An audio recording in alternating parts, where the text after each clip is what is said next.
August 1st, 1943, 9 sacred hours, 22,000 feet above the Ploești oil fields in Romania. Oberleutnant Franz Schiess, of Fighter Wing 52, couldn't believe what he was seeing through his gun sight. The American bomber formations approaching looked absurdly vulnerable. These B-24 Liberators seemed designed by people who had never built a combat aircraft before. The planes were massive, ungainly things with impossibly tall twin tail fins that looked ready to snap off at any moment. Their fuselages were slab-sided, flat as railroad boxcars, with none of the streamlined curves German engineers favored. The wings were mounted so high on the body that they looked stuck on as an afterthought. Most ridiculous of all was the nose. That long, fragile greenhouse of gaping clear panels seemed ready to shatter from a single bullet hit. Schiess radioed his squadron leader. "They look like flying greenhouses. One good burst and they'll come apart." The German pilot had every reason for confidence. He flew the Messerschmitt Bf-109G, the latest version of Germany's legendary fighter. He had 37 confirmed victories. His squadron mates were veterans with hundreds of combat missions between them. These Americans were newcomers to the European war, flying bombers that looked like they belonged hauling cargo, not fighting Germany's best. What Schiess didn't know was that inside each of those ungainly bombers, 10 Browning M250 caliber machine guns were already tracking his approach. Within the next 40 minutes, the fragile-looking B-24s would destroy 16 German fighters over Ploești. The greenhouse nose that seemed so vulnerable would prove to be a gun platform of terrifying effectiveness, and the tall twin tails that looked ready to break would absorb punishment that would have destroyed any other bomber in existence. The Germans had mocked the B-24 since first seeing reconnaissance photos in early 1943. They called it the Fliegende Scheune, the flying barn, because of its boxy shape. Luftwaffe intelligence reports dismissed it as inferior to the B-17 Flying Fortress in every way. The assessment seemed accurate. The B-24 was harder to fly, less stable at high altitude, and had a reputation for being unforgiving of pilot error. Even American crews called it things like the flying coffin and the constipated lumberer. But what German intelligence missed was hidden in production numbers and subtle engineering details that wouldn't become apparent until combat. The B-24 Liberator was the most produced American military aircraft in history. By war's end, 18,488 would be built. It could carry more bombs, farther than the B-17. It could fly faster. And its defensive armament, when properly employed by trained crews, created an overlapping field of fire that nothing could penetrate safely. The story of how the fragile-looking bomber became Germany's nightmare began not in combat, not in a, but in a corporate boardroom in San Diego, California, 3 years earlier. January 20th, 1940, Consolidated Aircraft Corporation President Reuben Fleet sat across from representatives of the United States Army Air Corps. The Army wanted a new, heavy bomber. They had specifications written on paper, performance requirements that seemed barely achievable. The new bomber needed to carry 4,000 pounds of bombs over 3,000 miles. It needed to cruise at 25,000 feet, where German fighters struggled to operate. It needed defensive armament sufficient to protect itself without fighter escort, and the Army wanted it within 1 year. Fleet knew aircraft design. He had founded Consolidated in 1923 and built it into one of America's premier aviation companies. His company's PBY Catalina flying boat was already legendary, but this bomber request was different. The performance numbers demanded seemed to violate basic aerodynamic principles: higher speed, longer range, heavier bomb load. Normally, you could have 2 of those 3, not all 3. If you're enjoying this deep dive into the story, hit the subscribe button and let us know in the comments from where in the world you are watching from today. Fleet assigned the project to Chief Engineer Isaac Macklin Ladden, who had designed the PBY. Ladden was 50 years old, British-born, trained in aeronautical engineering at the University of Michigan. He understood that conventional bomber design had reached its limits. The standard approach was a rounded fuselage for aerodynamic efficiency, mid-mounted wings for stability, and round tail surfaces. This worked, but it was not optimal for the Army's requirements. Laden made a radical decision. He would abandon aerodynamic elegance in favor of engineering efficiency. The fuselage would be a deep, slab-sided rectangle. This looked ugly, but it created maximum internal volume for bomb bays and fuel tanks. The tall, narrow shape allowed bombs to be stacked vertically in two separate bomb bays, increasing capacity without increasing fuselage length. The wings would mount high on the fuselage using a shoulder wing configuration. This left the entire lower fuselage clear for bomb bays without structural interference from wing spars. The high wing position also improved visibility for the pilots and allowed the aircraft to sit higher off the ground, providing clearance for larger propellers, which meant more thrust. The tail would use twin vertical stabilizers instead of the conventional single fin. This was controversial. Twin tails were considered unstable and dangerous, but Laden calculated that twin tails would provide better control authority while keeping the tail surfaces out of the turbulent wake from the wings. It also allowed the tail gunner a clearer field of fire with no single large fin blocking his aim. The wing itself was Laden's masterpiece. He designed it with an exceptionally high aspect ratio, meaning it was very long and narrow compared to its width. This created tremendous lift efficiency. The wing's airfoil section was borrowed from the Davis wing, a design that produced unusually low drag. Combined with the high aspect ratio, this wing gave the B-24 its exceptional range and high altitude performance. But that wing came with serious drawbacks. It was stiff and inflexible, which made the ride rough in turbulence. It provided almost no warning before stalling. When the B-24 stalled, it dropped like a stone, with little chance for recovery. The wing's structure was also vulnerable to combat damage. Unlike the B-17's wing, which could lose entire sections and still fly, the B-24's wing would fail catastrophically if major structural members were severed. The first prototype, designated XB-24, flew on December 29, 1939. Test pilot Bill Wheatley reported that the plane was fast, had excellent range, but handled like a truck. It required constant pilot attention. The controls were heavy, the trim changed significantly with power settings, and the stall characteristics were dangerous. The Army Air Corps ordered 7 service test aircraft anyway. They needed the performance, even if the handling was difficult. By March 1941, the first production B-24As were being delivered. These early models carried 8 50 caliber machine guns in manually operated positions, 2 in the nose, 2 in the tail, 2 at waist positions, and 2 on top in a dorsal turret. The defensive armament seemed adequate on paper, but combat would reveal serious gaps in coverage. The nose guns had limited traverse and couldn't engage fighters attacking head-on at high angles. The waist guns were manually aimed through open windows, exposing the gunners to -40-degree temperatures at altitude and making accurate fire nearly impossible. The tail guns had good coverage aft, but a single fighter attacking from dead astern could suppress both guns simultaneously. Consolidated engineer Harry Sutton identified the critical weakness in October 1941 during mock combat tests against Army fighters.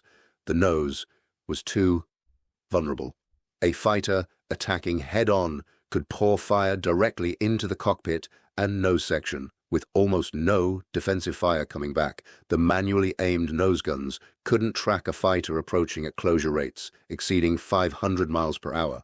Sutton proposed a powered nose turret. This was revolutionary.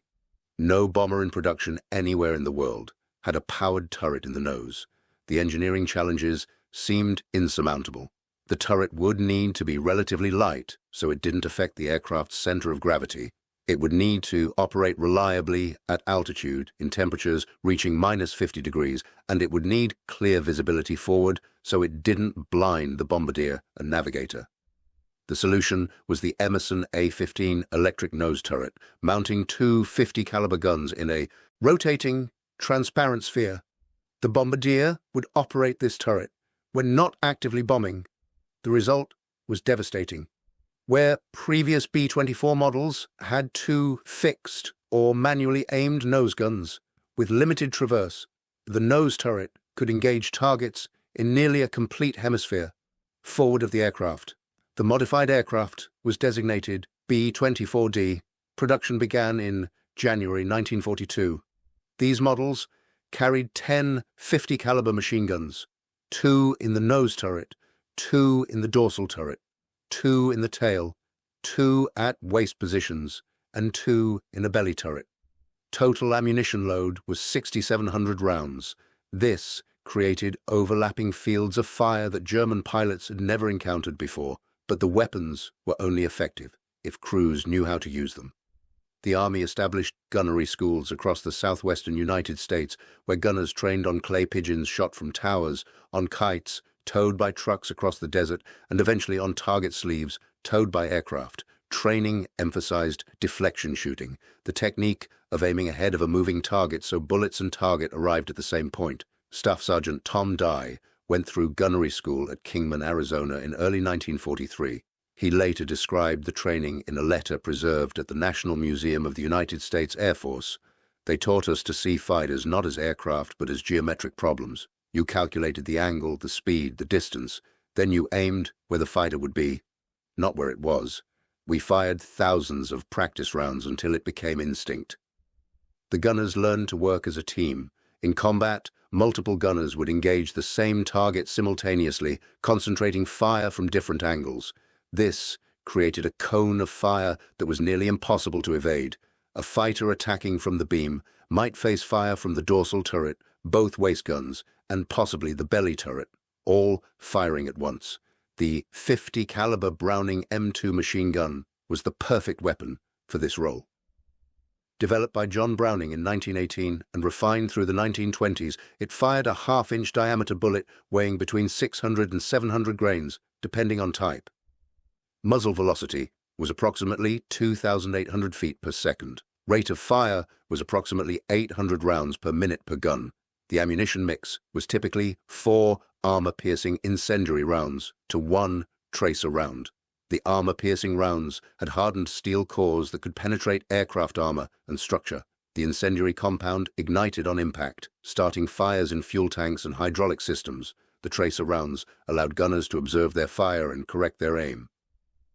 When all 10 guns fired simultaneously, the B-24 could put out 8,000 rounds per minute. That was 133 rounds per second.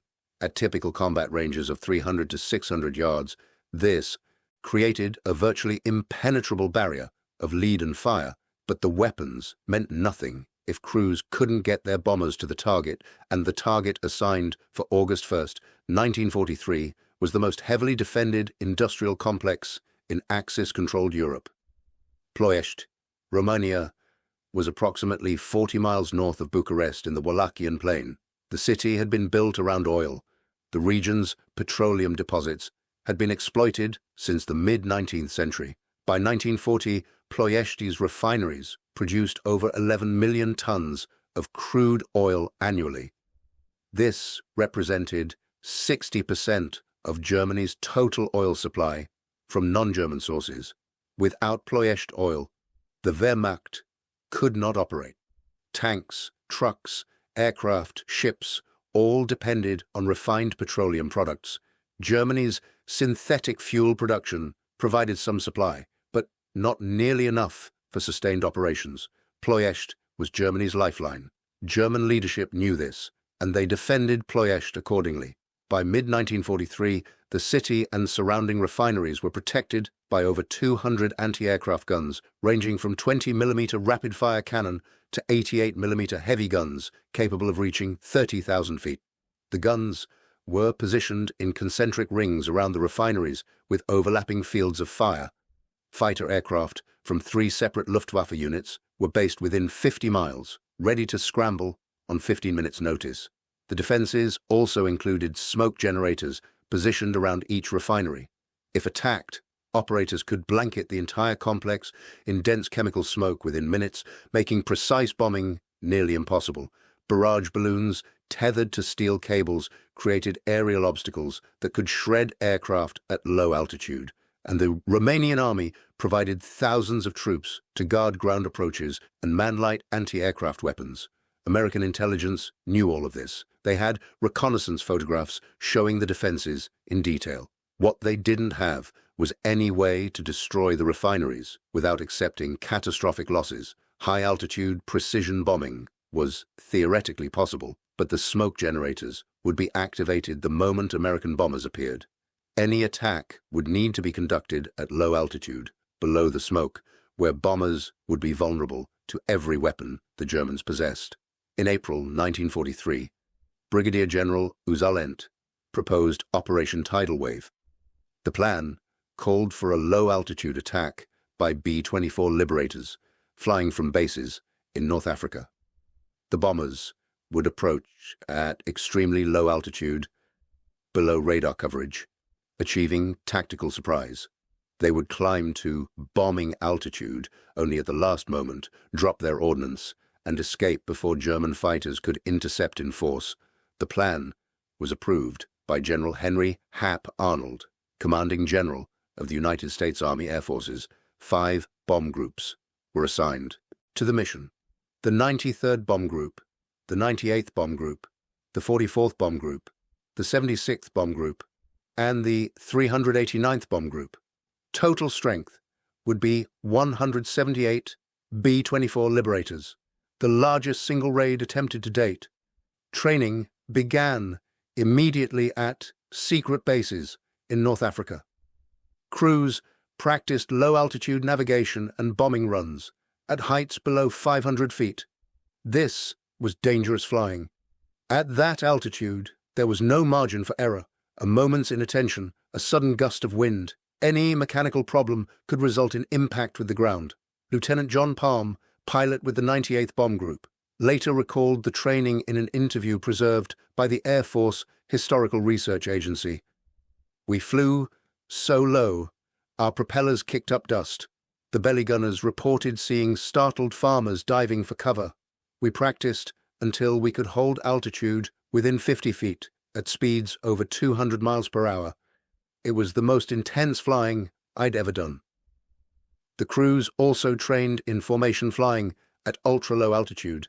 Standard bomber formations used altitude separation between aircraft for safety. At low altitude, this was impossible. The entire formation had to fly in a single compressed layer with aircraft separated by mere wingspan distances. One pilot's error could cause mid-air collisions involving multiple bombers. Gunners received additional training on ground targets. At low altitude, they would be engaging not just fighters, but anti-aircraft guns, troops, vehicles, anything that posed a threat. The dorsal and nose turrets could fire forward, suppressing ground defenses during the approach. Waist gunners would engage targets to the sides. The tail gunner would cover the rear as the bomber egressed. The ammunition load was adjusted for the mission. Standard combat loads included a mix of armor-piercing, incendiary, and tracer rounds in a 4-to-1-to-1 ratio. For Ploești, the mix was changed to emphasize incendiary rounds. The refineries were full of volatile petroleum products. Incendiary ammunition would ignite fires that would spread and cause secondary explosions. Each bomber would carry approximately 6,700 rounds of 50 caliber ammunition distributed among the 10 guns. At typical combat rate of fire, this provided roughly 25 seconds of continuous firing per gun.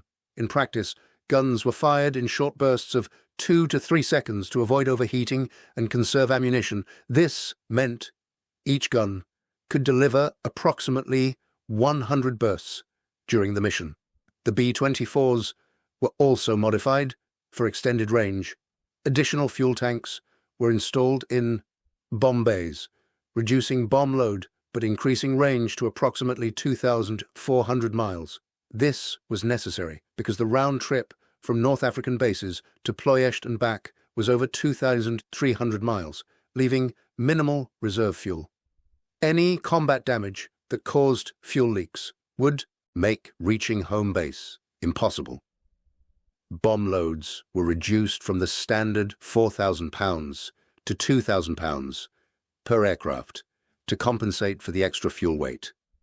But the bombs themselves were specially selected: high-explosive bombs for destroying structures, incendiary bombs for starting fires, delayed action bombs that would explode hours after the raid, killing rescue workers and hampering repairs. On July 29, 1943, crews attended final briefings at Benghazi, Libya. Intelligence officers revealed the target for the first time. Many crews had guessed based on the unusual training, but confirmation still brought grim silence. Everyone knew Ploești was the most heavily defended target in Europe outside Germany itself. Expected losses were estimated at 33%. 1 in 3 bombers would not return. If you find this story engaging, please take a moment to subscribe and enable notifications. It helps us continue producing in-depth content like this. Colonel Keith Compton, commander of the lead group, addressed the assembled crews. His words were recorded in multiple after-action reports and personal diaries. Ploești supplies 60% of Germany's oil. Without it, the Wehrmacht stops moving. We hit this target hard enough. We shortened the war by months, maybe years. The defenses are heavy. We know that. But the B-24 can take damage. Trust your aircraft, trust your gunners, follow the plan, and we bring everyone home. The crews knew Compton was overstating the case. The plan assumed tactical surprise, precise navigation, perfect weather, and flawless execution. Any deviation would increase losses significantly, and no military operation in history had ever gone exactly according to plan. August 1st, 1943. 04 hours, engines roared to life across the Benghazi airfields. 178 B-24 Liberators prepared for takeoff. Each carried a crew of 10 men: pilot, co-pilot, bombardier, navigator, flight engineer, who also operated the dorsal turret, radio operator, who also operated 1 waist gun, 2 dedicated waist gunners, nose turret gunner, and tail gunner. The aircraft were loaded with fuel, bombs, and ammunition to maximum gross weight. Takeoff was dangerous. The B-24 had a reputation for being unforgiving. During takeoff at heavy weights, the narrow chord Davis wing provided excellent high-altitude efficiency, but generated insufficient lift at low speeds. Pilots had to hold the aircraft on the runway until reaching speeds above 120 miles per hour before attempting rotation. Any attempt to lift off too early would result in a stall and crash. Lieutenant Palm's bomber, nicknamed Hadley's Harem, was 4th in the takeoff sequence for his group. He later described the experience. "We used every foot of that runway. The engines were screaming at full power. The airspeed indicator seemed to move in slow motion. When we finally rotated, I could see the end of the old runway disappearing underneath. I held the aircraft in ground effect, building speed for another minute before attempting to climb. If we'd lost an engine during that takeoff, we would have crashed. There was no safety margin at all." 1 aircraft did crash on takeoff. Kickapoo, from the 98th Bomb Group, suffered an engine failure immediately after leaving the ground. The pilot attempted to return to the field, but the heavily loaded bomber could not maintain altitude on 3 engines. It struck the ground in a fireball visible for miles. All 10 crew members were killed. The mission continued. The formation assembled over the Mediterranean and set course northeast. The plan called for crossing the Mediterranean to Corfu, then turning north toward Romania. Total flight time to target would be approximately 7 hours. The bombers flew in tight formation at altitudes between 50 and 500 feet below radar coverage. Flying at those heights over water was exhausting. Pilots could not relax for an instant. The autopilot couldn't maintain altitude accurately enough. Every movement had to be controlled. manually. Turbulence from the hot Mediterranean air caused constant altitude variations, and the tight formation meant every aircraft had to match the leader's every movement or risk collision. Navigator Lieutenant Harold Wicks, flying with the 93rd Group, recorded in his diary the physical strain of the low-altitude flight. After 4 hours at low altitude, my eyes ached from constant scanning. We watched the sea, the instruments, the other aircraft, the horizon. Anything could kill us. A moment's inattention meant death. I watched pilots physically shaking from the strain of holding formation that long at that height. At approximately 10:30 hours, the formation made landfall at the Albanian coast.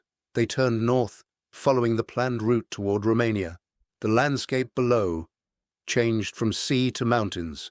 The Pindus Mountains rose to heights exceeding 6,000 feet, forcing the bombers to climb. This exposed them to radar detection. At 11:15 hours, a German radar station in Albania detected the formation.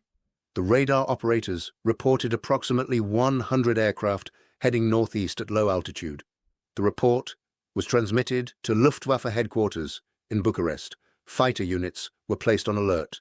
The element of surprise was lost. The bomber crews didn't know they'd been detected. They continued northeast, crossing into Romanian airspace at approximately 12 hours. They descended again to low altitude, flying through valleys and over farmland. Romanian farmers looked up in shock as American bombers thundered overhead at heights barely above treetop level. At 12:40 hours, disaster struck.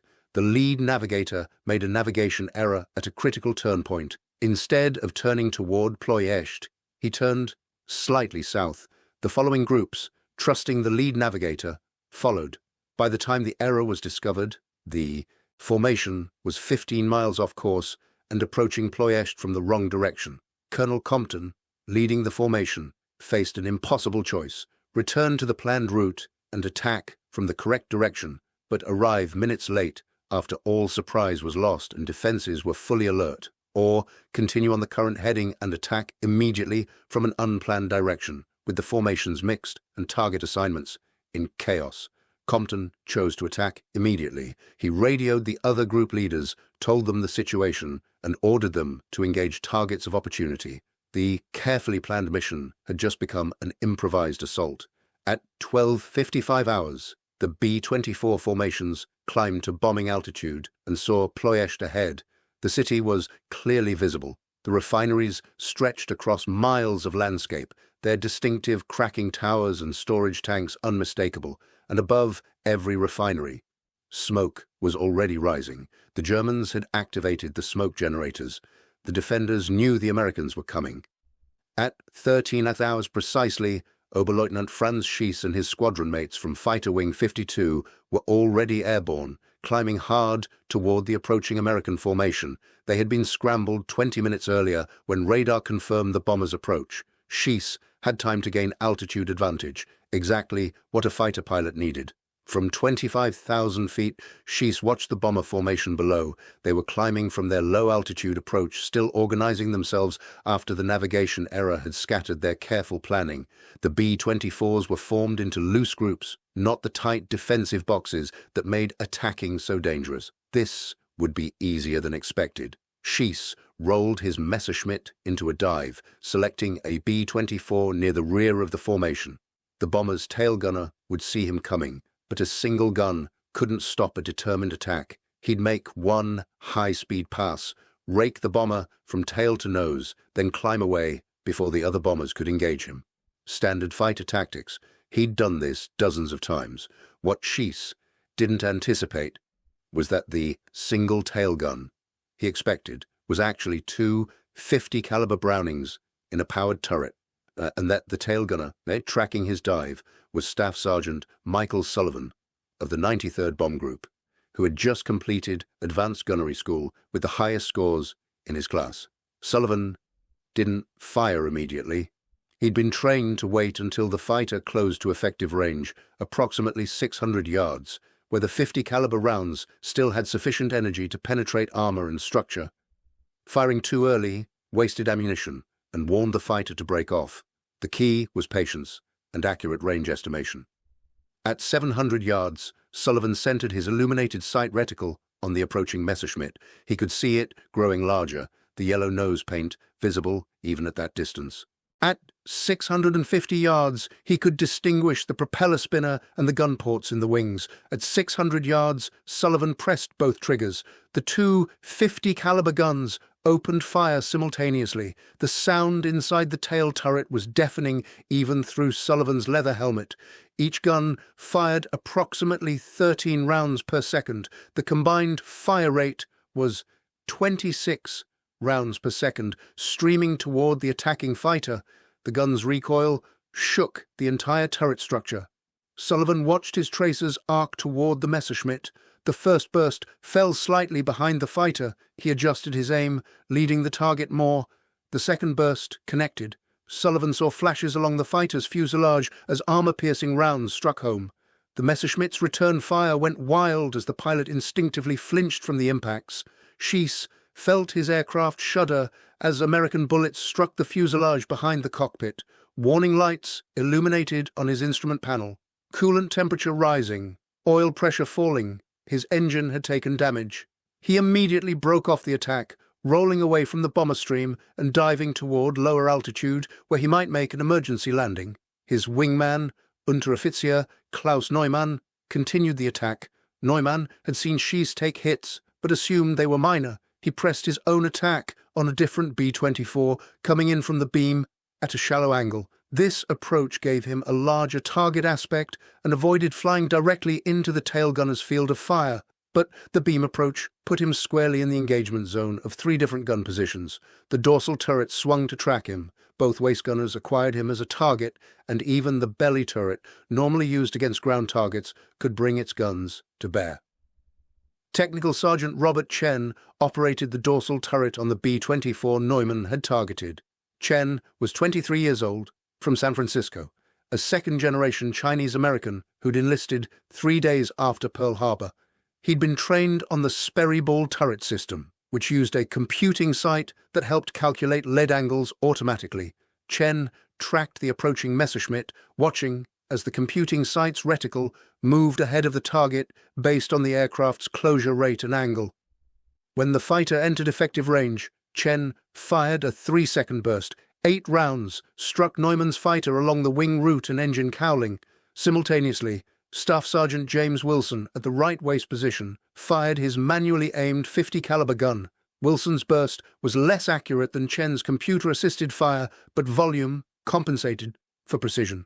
15 rounds from Wilson's gun struck various parts of the Messerschmitt's fuselage and wing. The combined fire from multiple positions created a probability zone where the fighter had to be. Even if individual guns didn't score direct hits, the sheer volume of fire in that zone made it nearly impossible for the fighter to pass through undamaged. Neumann's Messerschmitt took at least 23 hits in under 4 seconds. The fighter's left wing began trailing smoke. Neumann broke off immediately, diving away toward the east. He would successfully make an emergency landing in a wheat field 15 miles from Ploești. But his aircraft was destroyed, and he was out of the fight. 2 fighters down, and the actual bombing hadn't even begun. The B-24 formations were now over the refineries, descending to bombing altitude between 8,000 and 12,000 feet. The carefully planned target assignments had been scrambled by the navigation error.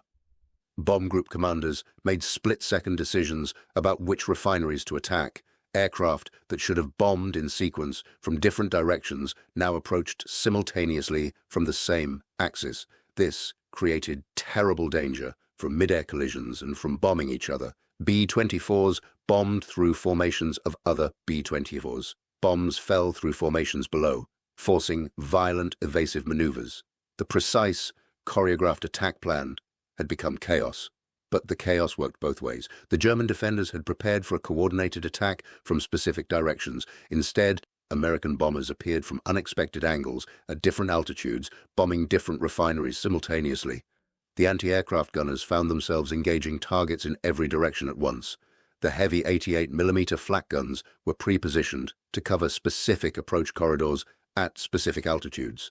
When the Americans attacked from different directions and altitudes than planned, Many of the heavy guns couldn't traverse quickly enough to engage effectively. The lighter, rapid-fire guns were more effective, but their explosive shells lacked the reach to engage bombers at higher altitudes. Second Lieutenant Robert Sternfels piloted Euroclydon from the 98th Bomb Group. His assigned target was the Credital Minia refinery, but the navigation error had brought his group in from the wrong direction. Sternfels made a command decision to attack the Concordia Vega refinery instead, which was directly ahead. As Euroclydon began its bombing run, German fighters attacked from above. 4 Messerschmitt Bf-109 fighters dove on Sternfels' formation in a coordinated assault. The fighters had finally gained altitude advantage and were making textbook attacks, diving through the formation at high speed, firing, then climbing away before the bombers could return effective fire. Lieutenant Heinrich Rosner led the attacking flight. He'd been briefed that the B-24 had weak defensive armament in the nose and that head-on attacks were the most effective tactic. Rosner lined up for a head-on pass, diving from 15,000 feet toward Euroclydon at a closure rate exceeding 500 miles per hour. What Rosner's briefing hadn't mentioned, or perhaps didn't know, was that the newer B-24D models like Euroclydon carried powered nose turrets with 2 50-caliber guns. As Rosner committed to his attack, Staff Sergeant Paul Martinez rotated the nose turret to track the approaching fighter. The head-on geometry was challenging. The fighter and bomber were closing at combined speeds over 500 miles per hour, meaning they would pass each other in seconds. Martinez had perhaps 3 seconds to acquire the target, estimate the lead angle, and fire. There was no computing sight in the nose turret. Everything depended on the gunner's judgment and training. Martinez opened fire at 800 yards. His first burst fell short. He walked his tracers up, increasing elevation slightly. His second burst struck Rosner's fighter in the engine cowling. 2 rounds penetrated the oil cooler.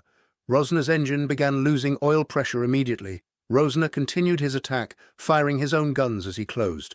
20mm cannon shells struck Euroclydon's nose section, shattering several of the glass panels and wounding the navigator. But Rosner's fighter was dying. With oil pressure falling towards zero, his engine would seize within minutes. He broke off the attack and turned toward the nearest German airfield, knowing he might not make it. The other 3 fighters in Rosner's flight pressed their attacks. They targeted different bombers in the formation, spreading the defensive fire. This was tactically sound.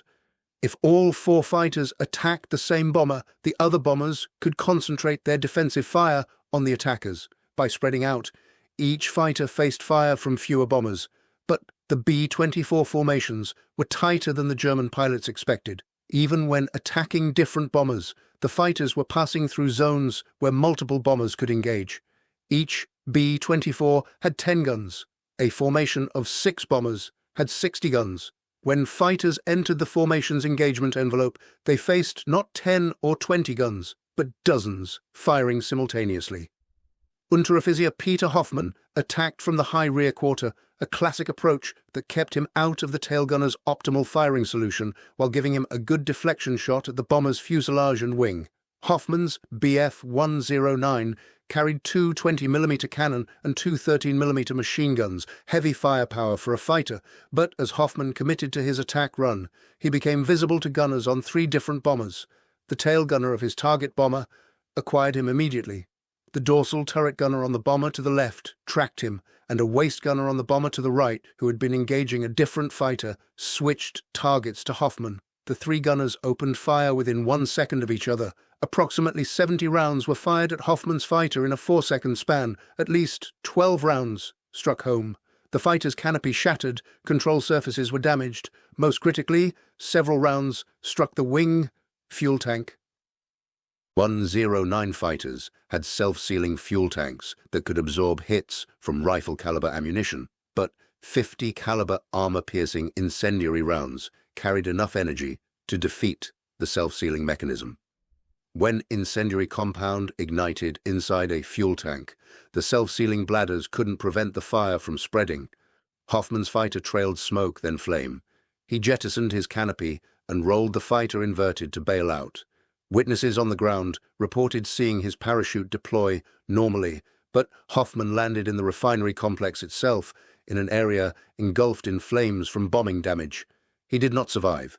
The mathematics of overlapping defensive fire were devastating for the attacking fighters. A single bomber could be overwhelmed by determined fighter attacks, but bombers in formation created a defensive field where fighters had to penetrate zones of concentrated fire.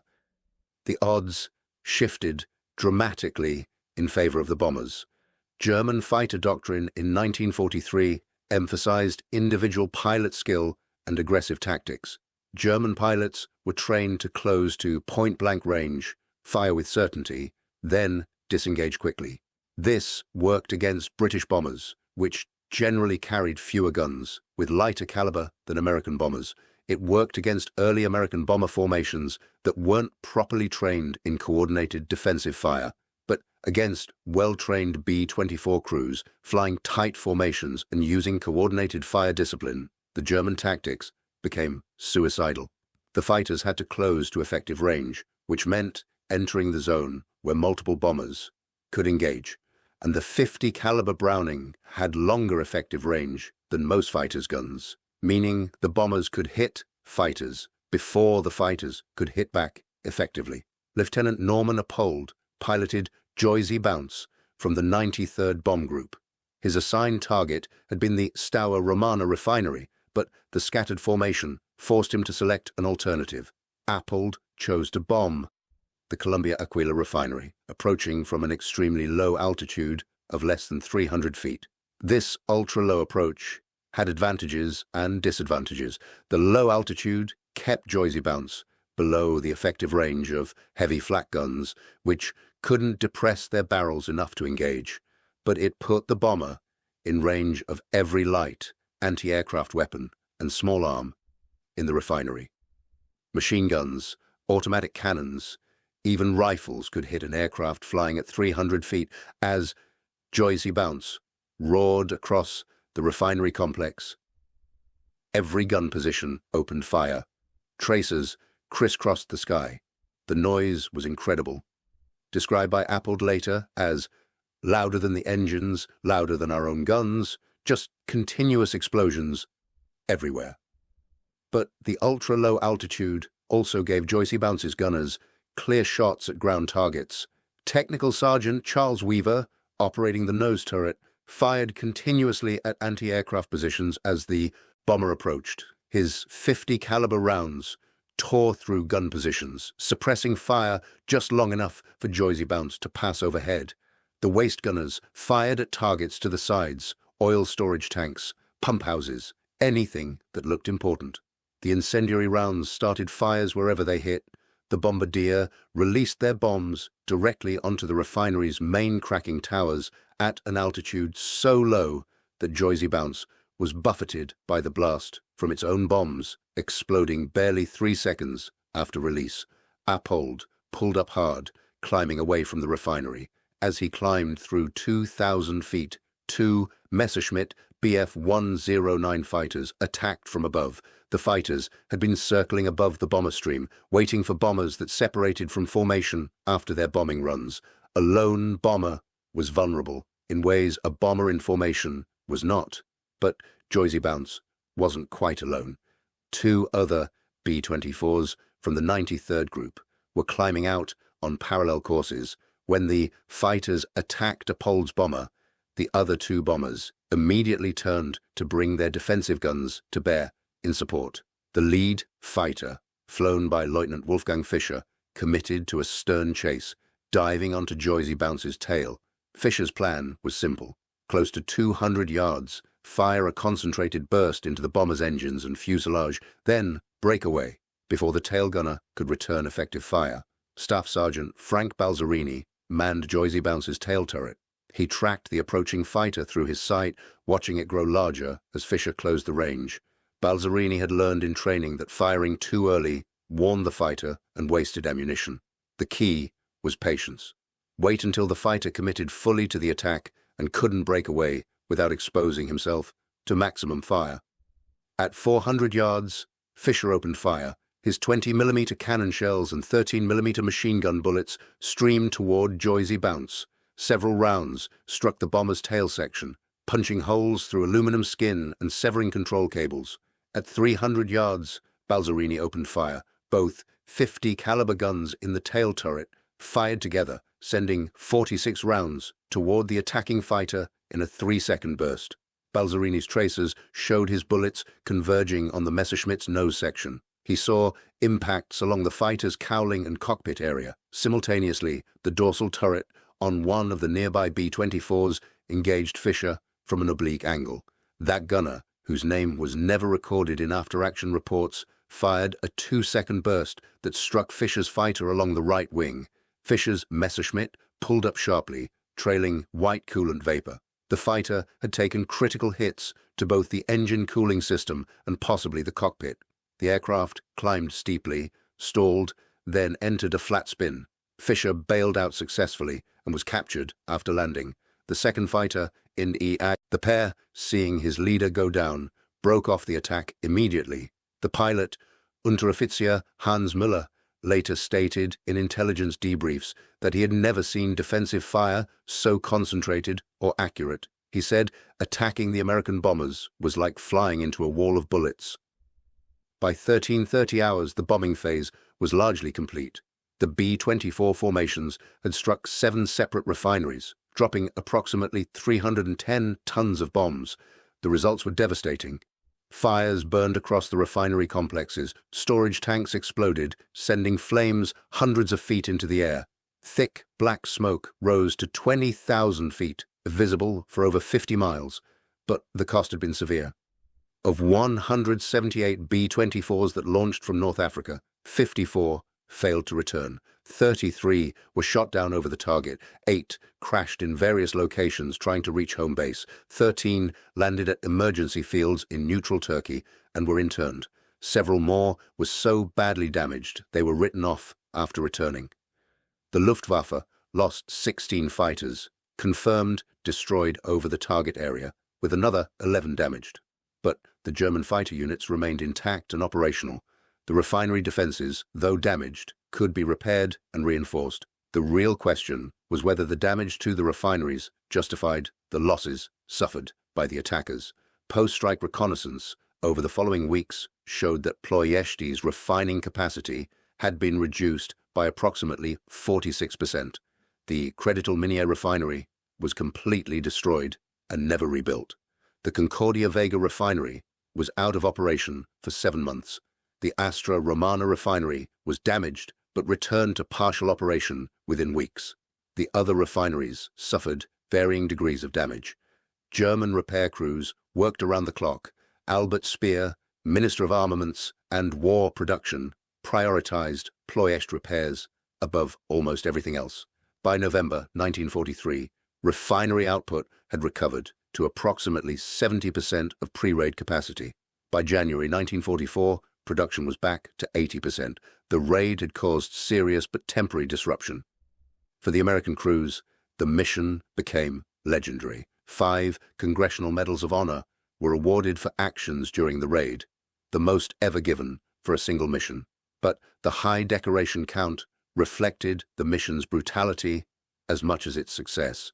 The medals often went to men who had died in the attack. The B-24 Liberator emerged from Ploești with a transformed reputation. The fragile bomber that German pilots had mocked proved capable of absorbing incredible damage and continuing to fight. Aircraft returned to base with hundreds of bullet holes, shredded control surfaces, engines shot out, and entire sections of fuselage torn away. Many aircraft that would have been written off as total losses were repaired and returned to service within weeks. The 10 50 caliber machine guns, when operated by well-trained crews, created defensive firepower that German fighters learned to respect and fear. The overlapping fields of fire made attacking B-24 formations far more dangerous than German intelligence had predicted. Fighter pilots who survived combat with B-24s reported that the intensity of defensive fire was unlike anything they'd experienced against British bombers. The nose turret, in particular, changed fighter tactics. Before the powered nose turret, head-on attacks were relatively safe for fighters. The bomber's forward armament was limited, and pilots could make high-speed passes with minimal risk. The nose turret forced fighters to approach from more difficult angles where closure rates were lower and defensive fire more concentrated. Major Alfred Grislowski, a German fighter ace with 133 victories, wrote in his combat diary about engaging B-24 formations in August 1943. His diary was preserved and later published as part of a collection of Luftwaffe pilot accounts. He wrote, "The Americans have learned much since they first appeared over Europe. Their formations are tighter, their gunners are better trained, and these Liberator bombers carry so many guns that approaching them feels like flying into a storm. You see the tracers coming, dozens of streams, all converging on your aircraft. Even if you press the attack and hit the bomber, you almost certainly take damage yourself. We are trading fighters for bombers at rates we cannot sustain." The tactical lessons from Ploești influenced bomber operations for the rest of the war. American commanders emphasized even tighter formations, better gunner training, and coordinated defensive fire. The doctrine of the combat box formation was refined, creating three-dimensional arrangements of bombers where every aircraft could support others with defensive fire. Gunners received additional training in deflection shooting and range estimation. Mock combat exercises became more realistic, with fighter aircraft making actual attack runs on bomber formations to give gunners experience tracking fast-moving targets. Gunnery schools increased training hours from an average of 6 weeks to 12 weeks, with more emphasis on practical firing exercises. The 50 caliber Browning M2 machine gun itself was upgraded. Engineers at Springfield Armory developed improved ammunition with better ballistic characteristics and more reliable incendiary compounds. The rate of fire was increased slightly and feed mechanisms were made more reliable. These incremental improvements made the already formidable weapon even more effective. But the most important lesson wasn't technical, it was psychological. The crews who flew the Ploești mission and survived came away with confidence in their aircraft. They'd been hit by anti-aircraft fire, attacked by fighters, flown through explosions and flames, and most had made it home. The B-24, despite its flaws, could take punishment and keep flying. That confidence translated to aggressiveness in later missions. Crews were more willing to hold formation under fire, knowing their aircraft could absorb damage. Gunners were more willing to engage fighters at longer ranges, trusting their weapons and training. The psychological shift from defensive thinking to offensive confidence made American bomber formations even more dangerous to attack. The Germans noticed. Luftwaffe tactical reports from late 1943 and early 1944 show increasing references to the difficulty of attacking American heavy bombers. Fighter pilots reported that even successful attacks that clearly damaged bombers often didn't result in kills. The bombers would absorb the fire, maintain formation, and continue their missions. The term that began appearing in German reports was Kampfkraft, fighting power. The assessment was that American bombers, particularly the B-24 with its heavy defensive armament, possessed Kampfkraft far beyond what their physical design suggested. The fragile-looking aircraft had proven to have fighting power that matched or exceeded anything in German service. By mid-1944, German fighter tactics had evolved significantly. The frontal attacks that had been standard in 1942 were largely abandoned in favor of attacks from the rear quarter or vertical diving attacks from directly above. These approaches avoided the concentrated forward firepower of nose and dorsal turrets, though they exposed fighters to tail gunners for longer periods. Some German units experimented with standing off at long range and using rockets to break up bomber formations.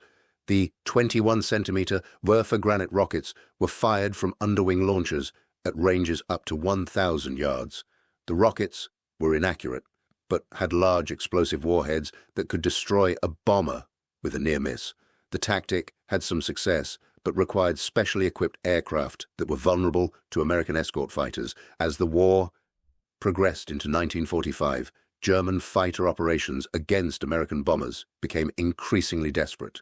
Fuel shortages, limited training for new pilots who entered combat with as little as 30 hours of flight time, Aircraft quality declined as manufacturing was disrupted by bombing and resource shortages, and the sheer number of American bombers and fighters made survival increasingly unlikely for Luftwaffe pilots. The B-24 Liberator flew its last combat mission over Europe on April 25, 1945. And by that time, German fighter resistance had essentially ceased. The Luftwaffe had been destroyed not just by combat losses, but by the systematic destruction of its airfields, fuel supplies, and manufacturing infrastructure. And much of that destruction had been delivered by the bombers the Germans had once mocked as fragile. The final statistics were sobering.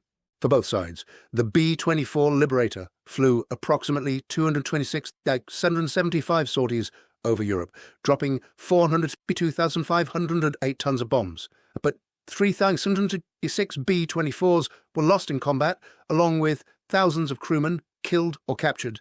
The survival rate for bomber crews was among the lowest of any military occupation in World War II.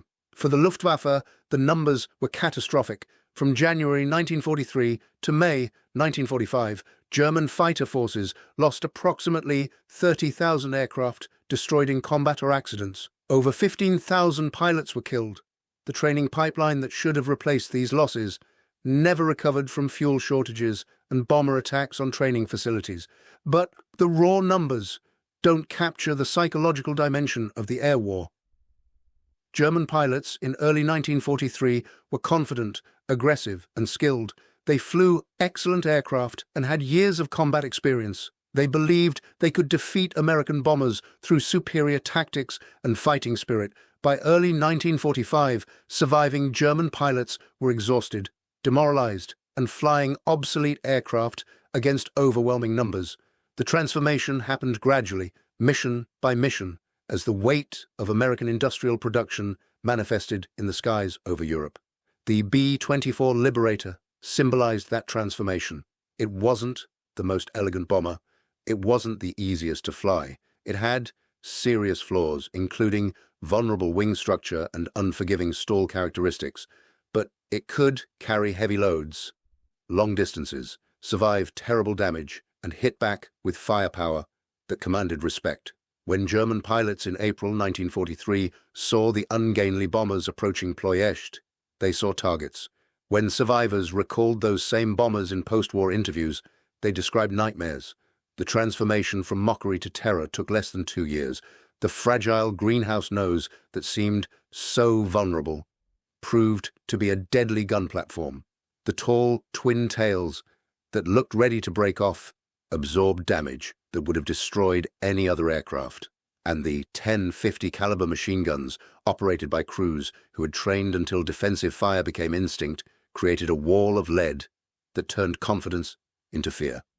August 1st, 1943, was the day the Luftwaffe learned that American bombers weren't just transportation for bombs.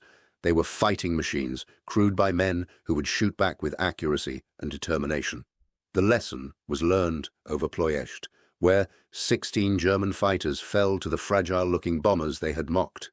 The survivors carried that lesson back to their bases, where it spread through the fighter units like a contagion. The Americans had arrived in force, flying aircraft that looked wrong but fought right, and there were thousands more coming, built in factories running 3 shifts per day, crewed by men trained in the best schools American industry could create.